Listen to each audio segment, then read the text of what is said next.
Teman-teman, baiklah kembali lagi bersama saya Mari Pesawat. Saya akan menjelaskan mengenai supply. Apa itu supply? Nah, yang pertama kita akan mengetahui pengertian supply, hukum supply, faktor-faktor yang mempengaruhi supply, serta kurva supply. Yang pertama yaitu pengertian supply atau penawaran. Ini adalah suatu video dalam bentuk penawaran. Anda seorang penjual susu murni. Dengan modal dan keuntungan yang ingin Anda capai, Anda akan memasang harga senilai Rp5.000. Dan konsumen pun mulai berdatangan dari anak sekolah, ibu-ibu yang suka harisan, bapak-bapak yang hobinya badminton, mulai memesan susu murni Anda.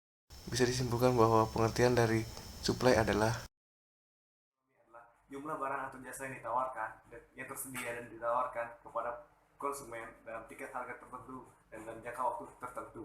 Itu adalah pengertian dari supply atau penawaran. Kedua adalah hukum penawaran. Oke, hukum penawaran bunyinya seperti ini.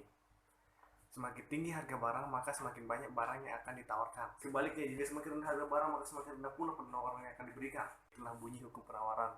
Yang ketiga adalah faktor-faktor yang mempengaruhi penawaran.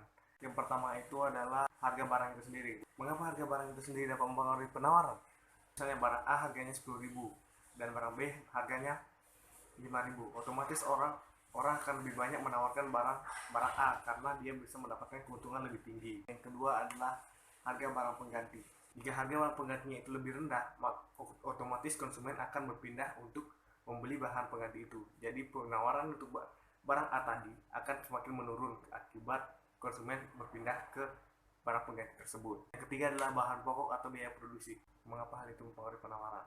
Nah, seperti yang kita ketahui, jika barang harga pokok yang kita keluarkan, maksudnya modal yang kita keluarkan itu semakin tinggi, otomatis kita akan berpikir untuk mengeluarkan biaya untuk barang hal tersebut. Misalnya Anda penjual sari laut, misalnya harga tempe yang awalnya 1000,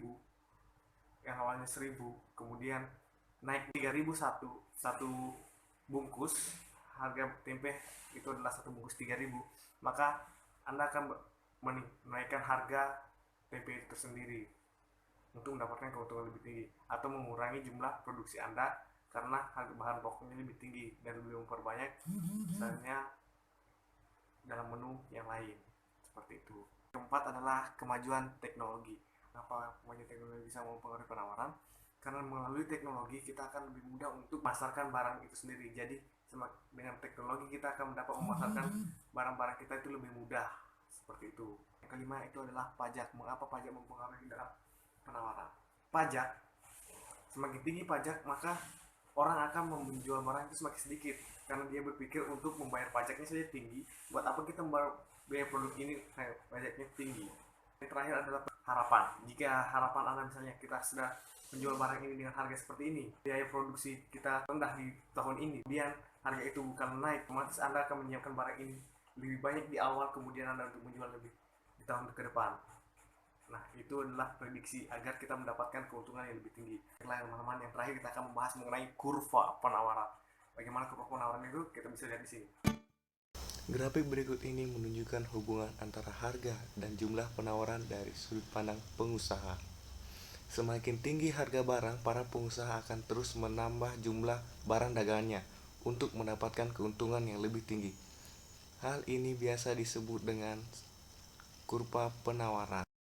Nah, baiklah teman-teman, itu adalah kurva penawaran. Terima kasih kepada Bapak Suryadi Damar Samudra yang telah memberikan materi ini kepada saya. Berkat Bapak saya bisa mengetahui apa itu supply. Dan terima kasih buat teman-teman telah menonton video saya, dan semoga ini memberi pelajaran buat teman-teman semua.